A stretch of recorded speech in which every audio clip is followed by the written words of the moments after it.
when you don't fit in, you have external conflict. When you do fit in, you have internal conflict. And when we see that we have internal conflict, that's a sign that we're not at the right place. Welcome back. My guest today was recognized as one of the top 10 up-and-coming entrepreneurs in 2023 by Success Magazine and the recipient of the Most Innovative Woman in Business Development Strategy and the Best International Business Consultant in Canada at the Influential Businesswoman Awards. She has been one of very few Canadian coaches invited by Forbes to join the Forbes Coaches Council, an honor reserved for the most eminent business coaches. She's also a member of the Harvard Business Review Advisory Council, the Canadian Association of Professional Speakers, and the National Speakers Association in the United States. Sara is a multi-passionate entrepreneur who is interested in everything related to business, consumer psychology, and more specifically, human behavior. But most importantly, her mission is simple: to help entrepreneurs and leaders think differently, talk differently, and act differently, so they, in return, make a difference in the world around them their way. Welcome, Sara Gilbert. Thank you so much for having me. Oh, I am so glad that we finally got to make this work. We have tried a couple of times to connect and things have just gotten in the way. So I'm so glad that we are here and having this conversation, because I know that it is going to be really valuable for those listening. And we are going to get into the work that you do and all of those amazing accomplishments. But first, I want to start with your experience as a highly sensitive woman. It's interesting that now we can put words on it, but growing up, there was no words for that. And it was a fault. Because I'll own it, I was crying. I was very sensitive for everything that was around me. I did like fundraising and I was always involved. And my goal was to, be able to go to Africa and volunteer. And whenever things got big in my heart, I just cried. And I remember it's like, stop crying, stop crying, stop crying. And I'm like, but that's just who I am. So for many years, I just like shoved it down, like in a pot within myself with like duct tape and like just really, really deep and just try to cut it. And it was hard. And now at least we have words to put on it. So it's like, oh, that's who I am. When I read Sensitive is the New Strong, for me was a release. Because it's like, oh, it's okay. It's okay to feel. And it's okay to cry. And it's all good. And that's what makes me me. Is that sensitivity. Like I feel people that they don't even need to talk to me and I feel what's going on. And now I understand that that's my superpower.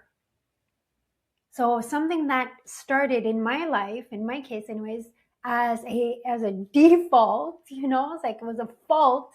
Now I see it as my superpower. I think that story resonates with all of us. Like every woman I have spoken to who is like, oh yeah, I'm most definitely a highly sensitive woman. It's that same through line of when I was younger, when I was growing up, we didn't have the words to it. And we were presented with, whether overtly or covertly, that it was some sort of flaw and we needed to change and we needed to be something else. And sometimes it was our families and sometimes it was society. And so that part looked a little bit different, but the message was received, right? And we shoved it all down and we tried to be something different. And like you, I am so grateful to finally have the words and to know that it's not just me, that, it's about 20% of the population. And there's a lot of us who are wired this way. And that's just, in our DNA, so to speak. And it is. And I think that we're the ones who change the world. I because we love that. feel the world. Yeah, explain that a little bit more. Like, we feel the world, and we most definitely do, but like, how can we really tap into that and change the world, do you think? Well, for me, it was first embracing it, you know?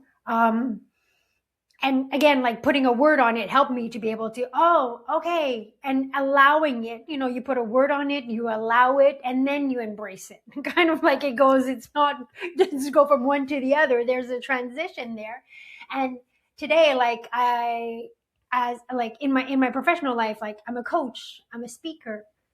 And when I speak and when I share from that place of sensitivity, I touch something in people.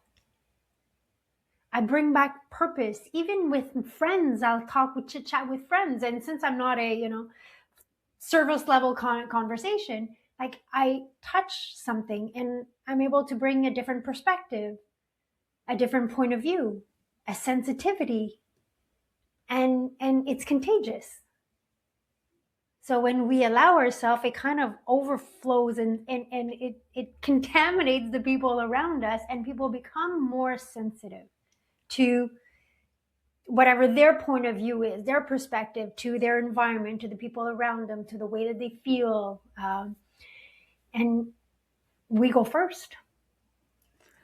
Yes, absolutely. As you were speaking, I was thinking about, as we accept ourselves and we open up that sensitivity to share it with others, so often, I'll speak for myself, but I have heard this from my listeners, from my clients as well, that we went through life for so long feeling misunderstood. And I think that is true of a lot of people, not just highly sensitive women, but as we start embracing our sensitivity and we start opening up and showing that to other people and allowing ourselves to really listen to other people and to have those deep conversations and not say, oh, that's a bad thing, I need to stay surface level, right? That's when, we start hearing the other people. And that's kind of the thing I think that transcends, and how you were saying we go first, right? When we hear the other people, now they feel heard and they feel like they can move forward and start listening to other people, because when we feel heard, then we don't feel like we have to be the one talking all the time. And yeah, I think that is how we change the world. And I'll add to that, we don't hear, anyways, I'll speak for myself. I don't just hear the words, I hear what's happening behind the words. Like, yeah, picking up on those subtleties. Yes, like the pattern that's behind that, the belief that's behind that, the fear that's behind that. And because I'm able to touch that, I go in that conversation and not the surface conversation. But I'm able to access that only since I've embraced my superpower of sensitivity. And like sometimes people will tell me something and I'll just ask a question on what's behind it, what I believe, what I feel that's behind what the words that they're saying. And they're like, yeah. And I'm like, perfect. Now let's have an honest and true and a real conversation. Yeah.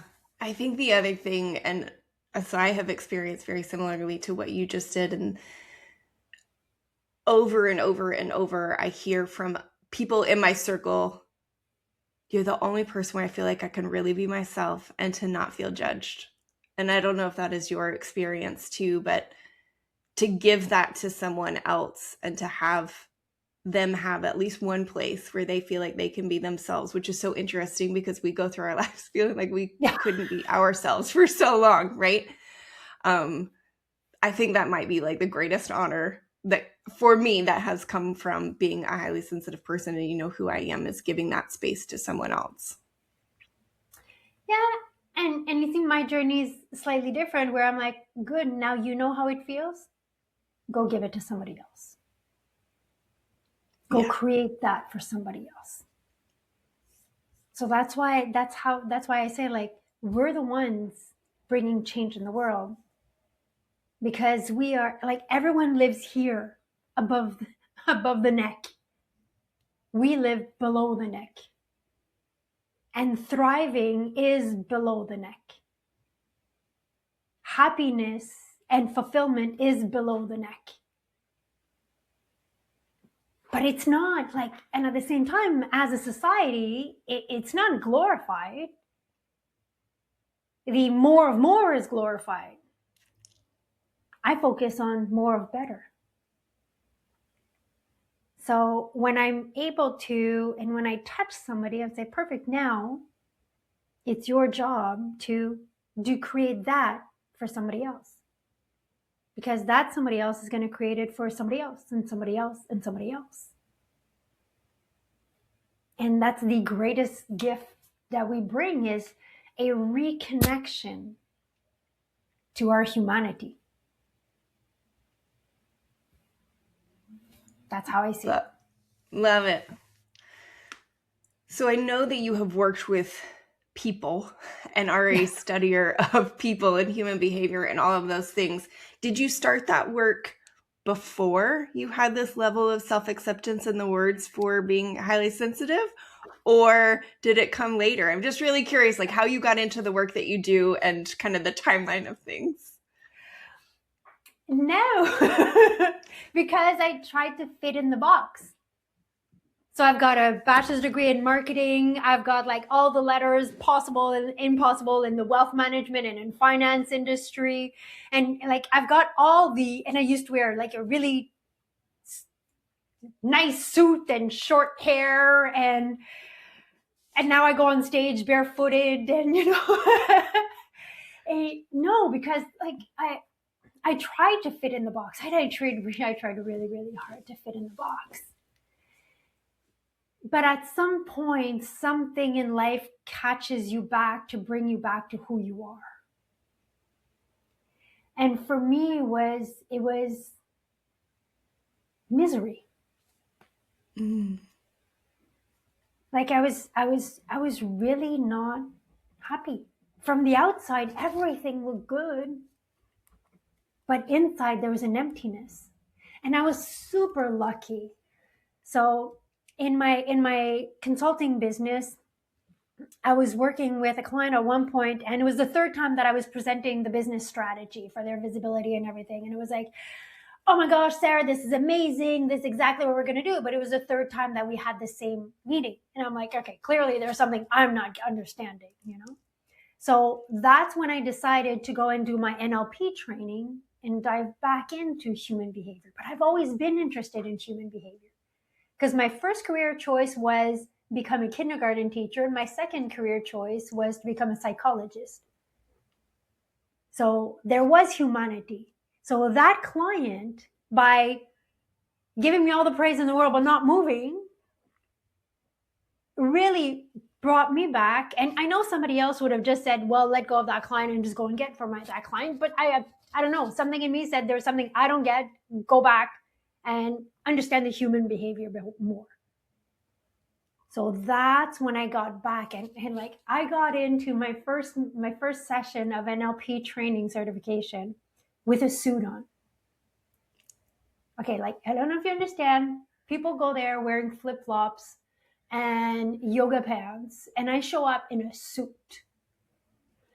And they're like, okay, so this afternoon, I got there late, obviously, because I had a meeting, whatever, but I told them. And so I show them, and I'm like in full, like, masculine energy, go-getting energy. And I see everyone's like sitting in a circle. I'm like, oh no, kumbaya, what are we gonna do? And then he goes, so we're gonna make a draw. We're gonna draw something, and we're gonna draw how we're feeling. And I'm like, you gotta be kidding me. I'm like, just give me the insight, just give me the information, I'm good, So, and it's funny because at the end, it's like a 3-year journey. People are like, after the first year, people were like, the woman who walked in on day 1 and the woman now is not the same woman. Because I let go of everything that was, all the costumes that I was trying on to fit in.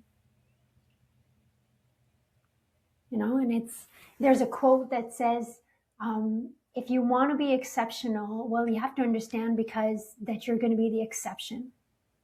Because when you try to fit in, When you don't fit in, you have external conflict. When you do fit in, you have internal conflict.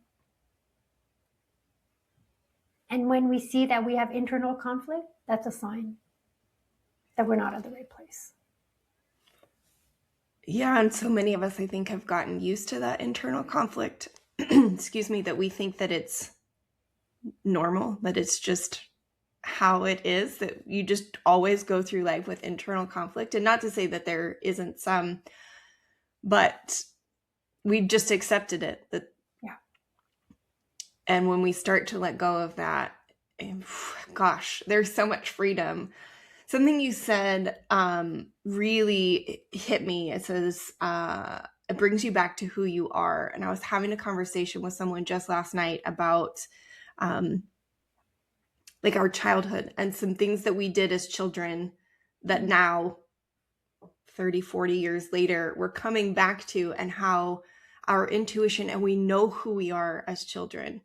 And then we like lose it along the way, trying to fit into that box and contorting and becoming this version of ourselves that we don't even recognize. And then it's later in life that we return to it. And man, I think about that and learning how to really trust that instinctively we know, and how to lean into that. It can be really hard, but I think that's why these conversations are so valuable. And now that we have the language, like, we have to talk about it so that we can save time for some other people to not lose so much of themselves along the way. Yes, and to show the way. And like, experience, if it's not shared, it's wasted. So it's funny that you said the word trust, because I actually got it tattooed on my arm to remind myself, just trust. Just be you, trust. And like, sometimes I find that people hide behind the label of being a hypersensitive person. And say, yeah, but I'm hypersensitive, so I can't do this and I can't do that. And I'm like, no, that's not true. It's a superpower. Use it. So it's not something to hide with. It's something to shine with. And that's the difference. So it's like, you have it, it's a gift. Own it. Now do something with it. I was definitely the person who was hiding, especially when I first finally got the language. There was a big sense of relief, like, oh, there isn't something broken. Like, it's not an imagined thing. This is a real thing. And then it was almost like once I had all those labels, then they became my excuses. Oh, I can't do that thing because, I'm a highly sensitive woman, and I can't do that thing because, and so it was definitely a progression. And so I say that to those of you who are listening, like, as soon as you get the words, you might not go from this place of there's something wrong with me to, oh, now I have these answers and I can embrace it. Superpowers, I'm going to go and save the world. Right. It is a progression. And I also want to be very transparent that I revisit the different stages of that transition all the time. Like, there are still some days where I'm like, I know this is a really good thing, and I know that I'm not broken, and intellectually I know that, and I wish I could turn it off. Oh my gosh, you know how many times I just wish I was able to have a 9-to-5 jobs and 3 weeks vacation and just, that's it. Like, where do I apply? But I've also tried it, and I know it makes me miserable. So yes. Yeah. And the tears, you mentioned crying all the time. I have said this over and over and over, that every emotion comes out of me in tears. And that happened just last week. And my partner, he doesn't dismiss it. He doesn't tell me to stop crying. And it's also hard for him, because for him, tears always mean sadness. And I'm like, that's not the case for me. Tears can mean every emotion that is on the feelings wheel, right? And so being able to say that to him is huge, because I used to internalize someone being uncomfortable with my tears. And now I'm like, I understand that is hard for you. And I don't have a problem with my tears anymore. And being able to say those words out loud took me a very long time, but it feels so good. Oh yeah. Like crying from beauty is a thing. Like we were talking a little bit before we started about, I like it. I mean, in the winter, I do a lot of winter sports, and I go touring, which is basically we go uphill with our skis, but we go in the back country and everything, and it's beautiful. And my partner and I, like, whenever we go there, like, I'm like, it's so beautiful. I want to cry. And it's like, it's so beautiful. I'm going to cry. And he's like, he's so touched because I'm able to touch that. And it opens this door. Maybe, maybe, I don't know. Everyone does have a pot in themselves with their emotions where they're sticking out. And showing that crying from beauty because something is just so beautiful is also a thing. Yeah, it is. And my partner, he's like, goes, I want to bring you places just because I want to see that face. Because it's not something that he touches or used to be able to touch. But I'm a portal for it. Yeah. And so my partner has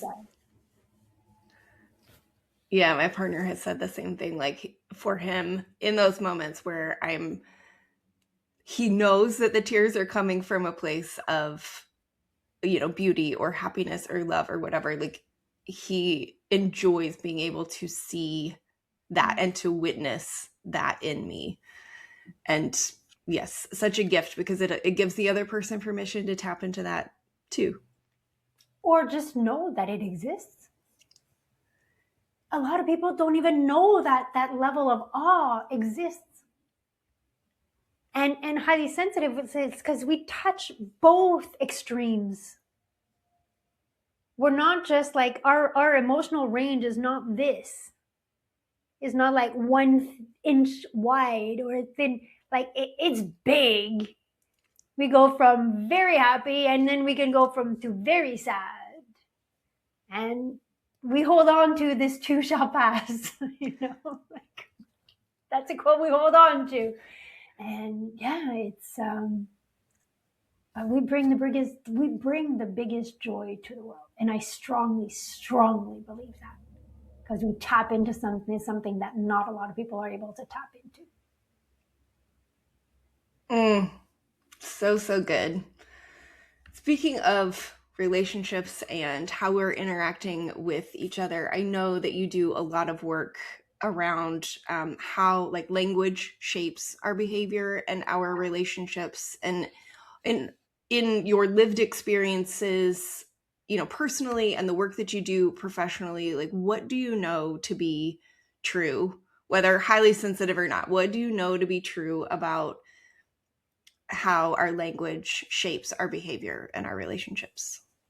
That language is everything. Language translates the invisible, intangible world to the visible, tangible world. And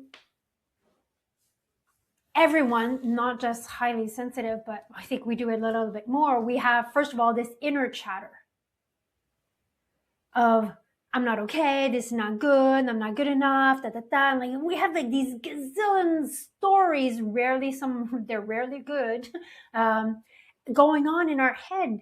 And we're not aware that that internal story is actually running our life.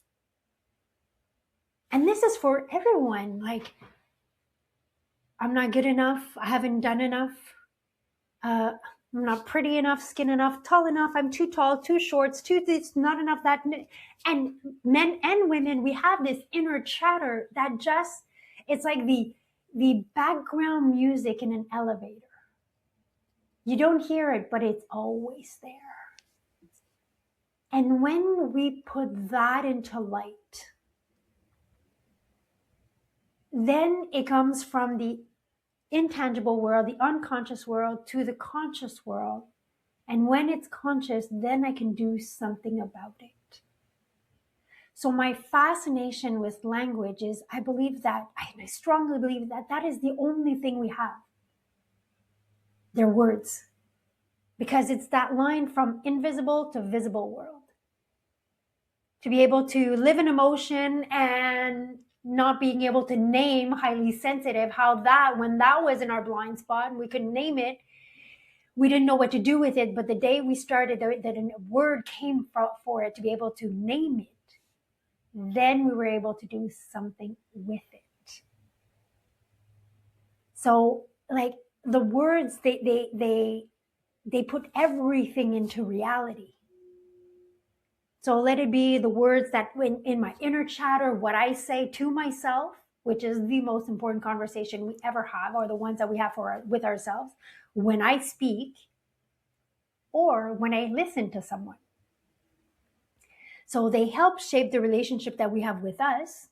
Now I know that I'm a sensitive person. And it's like, and I don't like this expression like hypersensitive. And I'm like, it's not hypersensitive, it's super sensitive.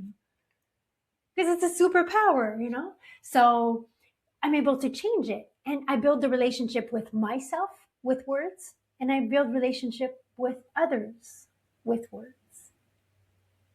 So my fascination comes from that. And before I was saying, like, I'm able to hear what people don't say. I actually, and this is going to sound weird, but I feel words. There's a frequency to words, and I feel words. So when somebody's talking to me, let it be a friend, a client, doesn't really matter, or like I feel with the words that they use, the frequency that they're on. And I use another word to change the frequency. And it's like that. You know, like the other day, this week I'm talking with a client and she's like, yes, but you know, I have so much to do and I have like all these to-do lists, and I don't, like everyone does nowadays. Everyone has like a never-ending to-do list. And she's like, I don't know by where to start. And I'm like, well, here's how we're going to start. We're going to make a difference between what's important and what's relevant. And it goes in from what's relevant to what's relevant right now. And she's like, yeah. And they continue talking, and she had a proposal to write for a potential client, but it's taking her out of her comfort zone. She's like, but I emptied my emails instead. And I'm like, yeah, you went for what's important instead, as opposed to going for what's relevant. So I feel words and I play along with words to be able to change the frequency the person's on. And that's the gift that I want to bring to the world now. Like, yes, I'm known for strategy and business, but really the strategy is because I was able to help the human behind the strategy. And I'm like, okay, the business world is good. Like, I want to help the humans understand the power, the superpower in the words that we use, and how that changes our relationship with us and with others. I'm so curious about how you can feel the frequency of words, because I think that there are probably a lot of people listening right now who, as soon as you said that, they were like, oh, I think you just named what I experienced. But can you kind of describe like what that feels like in your body when you can feel the frequency of words? Can you articulate that for the person who's listening, so that maybe if they're experiencing that too, you give them words to it?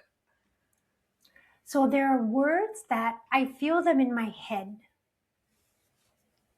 They're logical words.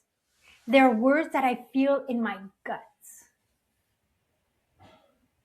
I'll give you another example. In business, because it happened again this week, somebody calls me for a coach and I'm talking, and he's approaching me to do events and things like that. And I'm like, I'm not looking to be famous, but I know I'm going to be known. The difference, famous for me, I feel it in my head. Known, I feel it in my guts. So again, like the important is in my head, relevant is in my guts. Giving is in my head, contributing, I feel it in my body. So these words that I feel in my body, when I say them, I feel the other person automatically go from their head, poof, back into their body. And then we can move on with something. So it's like, where is that word in my head or in my body? Like, where is it? And sometimes there's like words that will transition slowly. You know, like, what are your goals? What are your projects? What are your desires? There's a scale to words, because it's not true that you can take somebody from there that's very much in their head to their body, but you can transition though. And sometimes, like, there's words that just pivot people, you know, like, I don't know it. You don't know it yet. You know, how can it be better? How can it be even better? So these, like, just also pivot, and like, where does it come from? I don't know. It just lands in my head. Like, it just, in my heart, in my body, it just lands. Like, I'm just a channel for it, as weird as it sounds as a sentence.